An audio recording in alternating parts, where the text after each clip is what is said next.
Friends welcome to ओजस्वी English classes. कैसे हो आप सभी गाइस? तैयारी कैसी हो रही है आपकी? आई होप आप अच्छा कर रहे होंगे।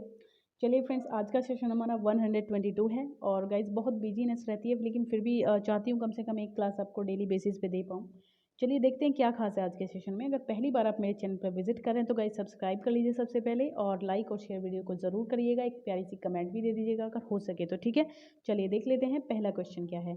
Adonis is written in, Adonis जो है वो किस रूप में लिखी गई है? फ्री वर्स में, स्पेंसरियन स्टेंजा, राइम रॉयल या फिर फ्री वर्स। ये राइम रॉयल दो जगह हो गया गाइस, सॉरी। ये राइम रॉयल है और फिर फ्री वर्स है, ठीक है। तो अगर एडोनिस की बात करें तो बिल्कुल ये पीबी शैली ने लिखा था जॉन कीट्स के लिए। आई थिंक 1821 में आई थी ये पोयम, इनकी एलेजी है, और ये लिखी गई थी आपकी स्पेंसरियन स्टेंजा, बी ऑप्शन, ठीक है। He lives he wakes it's death is dead not he occurs in, ये लाइन आपको कहाँ पर मिलती है? तो बिल्कुल he lives he wakes it's death not he, तो ये ऑकर होती है आपकी गाइज, ये हो जाएगी शायद एडोनिस में, ठीक है। हाँ बिल्कुल, ये आपकी एडोनिस में हो जाएगी, और जो कि पीबी शैली ने ही लिखी थी जॉन कीट्स के लिए। तो बिल्कुल ये आपका हो जाएगा C option. Which book is based on Godwin's Political Justice, जो गॉडविन की पॉलिटिकल जस्टिस है, पीबी शैली के ससुर भी ससुर जी भी थे वो, मैरी शैली के पिता थे और फिलोसफर थे। तो काफ़ी बढ़िया वर्क था इनका पॉलिटिकल जस्टिस, और इससे पीबी शैली बहुत ज़्यादा अफेक्टेड भी थे। तो उन्हीं के जो है बेसिस पे इन्होंने लिखा था क्वीन मैप, ठीक है। क्वीन मैप आया था आपका 1813 में, ये याद रखिएगा। चलिए, Oliver twist appeared in serial in a magazine named, कौन सी मैगजीन में जो चार्ल्स डिकन्स का ओलिवर ट्विस्ट नाम का जो ये प्ले था ये आया था? 1839 के करीब आया था ओलिवर ट्विस्ट, ठीक है। 1839 के करीब आया था गाइस, 37 to 39। तो ये कौन सी मैगजीन में आया था सबसे पहले? तो बेंटलेज मिसैलेनी में आया था, D option. This novel was written in 1949 to 50. The novelist spent his time in fishing town to Yarmouth to have a local color for the Pagoti scene. तो name that. अच्छा, इसी से समझ जाइए कि Pagoti scene कहाँ पर आता है। इस क्वेश्चन इस तरीके से भी आता है, तो बिल्कुल ये डेविड कॉपरफील्ड हो जाएगा, यानी कि ए ऑप्शन पे आप लोग जा सकते हैं। Richard Carstone and Ada Clare appear in which novel of Charles Dickens, Charles Dickens के कौन से नॉवल में आपको ये दोनों करेक्टर मिलते हैं, रिचर्ड कास्टन और एडा क्लेयर? तो बिल्कुल ये गाइस ब्लीक हाउस में है, ओके। और ब्लीक हाउस आई थिंक आपका 18 शायद ब्लीक हाउस 53 के आसपास है गाइस। चलिए, the term uses by Matthew Arnold for moral education is, कौन सा ऐसा वर्क है मैथ्यू अर्नोल्ड का, सॉरी टर्म है, जो मॉरल एजुकेशन के लिए यूज़ किया जाता है? देखिए, बारबरियन है, फिलिस्टाइन है, हिब्राइज्म है। तो बारबरियन की बात करें तो ये आपका हो जाता है किसके लिए? बारबरियन का यूज़ आप किसके लिए करते हैं? तो आई थिंक बारबरियन तो आप एरिस्टोक्रेटिक क्लासेस के लिए यूज़ करते हैं गाइस, फिलिस्टाइन आप मिडिल क्लासेस के लिए यूज़ करते हैं। तो यहाँ पे हिब्राइज्म हो जाएगा, यानी कि C option. Thou hadst one aim, one business, one desire. This line appears. ये कहाँ पे आती है लाइन, ये बताना है आपको। तो ये आपकी द स्कॉलर जिप्सी में आ जाएगी, जो कि मैथ्यू अर्नोल्ड की बहुत ही बढ़िया पोयम है, A option. All pains the immortal spirit must endure, all weakness which impairs, all griefs which bow. तो द लाइन appears, ये लाइन कहाँ पर आती हैं? शेक्सपियर से हैं, डोवर बीच से हैं, द स्कॉलर जिप्सी से हैं, या फिर टेलीमेकस से हैं? तो बिल्कुल ये आपकी हो जाएंगी, जो मैथ्यू अर्नोल्ड की शेक्सपियर नाम की पोयम है उसी में आपको ये लाइन मिलती है। Which of the following was the last poem by Alfred Tennyson, Alfred Tennyson है, तो ये आपका हो जाएगा क्रॉसिंग द बार, ठीक है, D option guys. Who wrote a verse play the devil and the lady, devil and the lady नाम का ये वर्स प्ले किसने लिखा है? ये कॉमेडी है जिसमें 3 एक्ट हैं, ये बताइए, ये बताना है आपको। तो बिल्कुल आप इस पे जा सकते हैं गाइज, यस बिल्कुल आप जाएंगे टेनिसन पे, ठीक है। अल्फ्रेड लॉर्ड टेनिसन का वर्क है ये। How many poems are included in Poems Chiefly Lyrical, ये भी जो कलेक्शन है ये बिल्कुल अल्फ्रेड लॉर्ड टेनिसन का है, पोएम चीफली लिरिकल। लेकिन आपको इसमें कितनी पोएम इंक्लूड इसमें करी गई हैं, तो ये आपको बताना है। तो यहाँ पे आपका ऑप्शन हो जाता है ऑप्शन ए, यानी कि 56 poem. The great reform act which marked the begin of, great reform act जो विक्टोरियन ईरा की बिगिनिंग माना जाता है, was passed by British parliament, वो ब्रिटिश पार्लियामेंट के द्वारा कब उसको पास किया गया था, ठीक है। ये बताइएगा इस फटाफट से, कब उसको पास किया गया था ब्रिटिश पार्लियामेंट के द्वारा।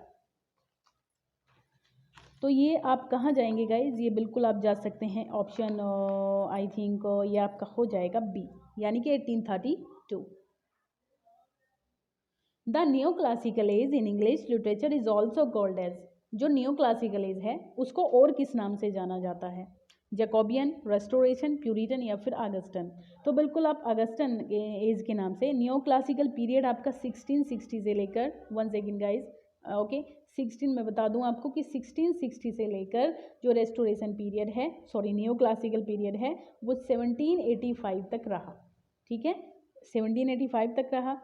तो इसी के दौरान जो हमारा अगस्टन एज है वो भी आ गई थी, तो उसको हम लोग अगस्टन एज के नाम से ही न्यू क्लासिकल को जानते हैं। D option.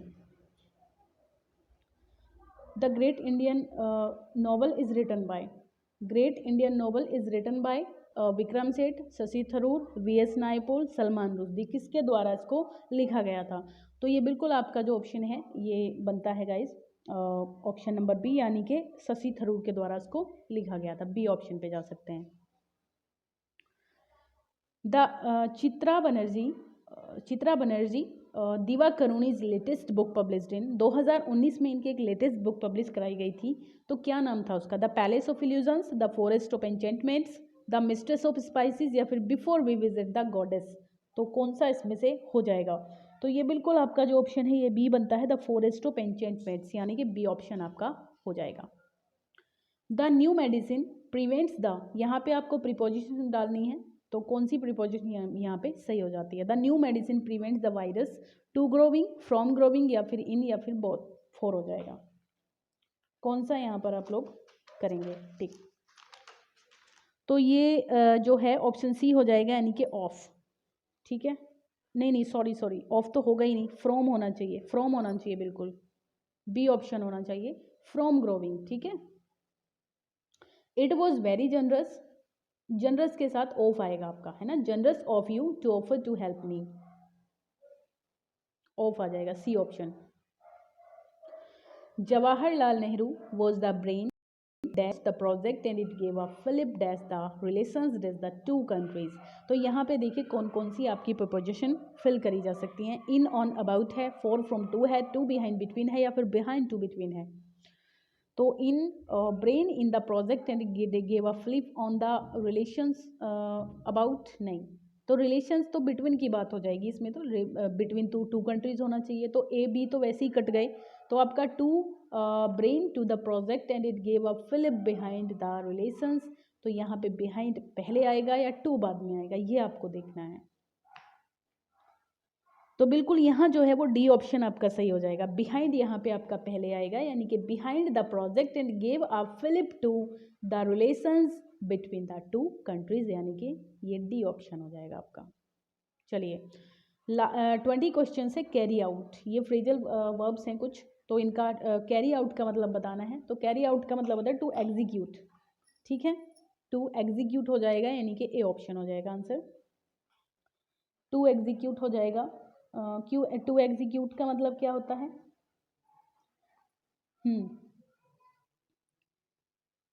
Carry out, to execute, तो टू मैनेज तो करना होता है, टू बी इन चार्ज और कंट्रोल समथिंग। ठीक है, टू कैरी अवे होता है lose self control, to carry away lose self control.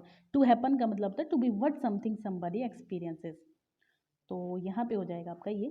चलिए next, he is very ill but he will pull, तो ये यहाँ पे सॉरी ये नहीं था, हाँ ये यहाँ पे बट होना चाहिए, ये बट होगा ये गाइस। ठीक है, बट BUT बट, तो यहाँ आपको बताना है he is very ill but he will pull, ये पुल अप होगा, थ्रू होगा, बाय होगा, एट होगा, मतलब वो बहुत बीमार है लेकिन फिर भी बहुत जो है कर लेगा, ठीक हो जाएगा, तो इसके लिए पुल थ्रू लगा सकते हैं आप। ठीक है, will be use to complete the meaning of the given sentence. Pull through का मतलब होता है टू सर्वाइव या फिर रिकवरी होना after a serious illness crisis, किसी भी बीमारी से या फिर किसी भी क्राइसिस से रिकवर होना, तो पुल थ्रू आ जाएगा यहाँ पे B option. The vice president was invited to give prize to the winners, तो यहाँ पे give in prize, off prize, upon prize, away prize, to the prizes to the winners. तो यहाँ पे हो जाएगा आपका गिव अवे। ठीक है, गिव अवे मीन्स होता है give something as a gift. Give away का मतलब होता है एक गिफ्ट के रूप में कुछ देना, तो यहाँ पे गिव अवे हो जाएगा डी ऑप्शन। तो यही थे गाइस आज के हमारे बढ़िया से क्वेश्चंस। आई होप आपको अच्छे लगे। आपसे मिलते हैं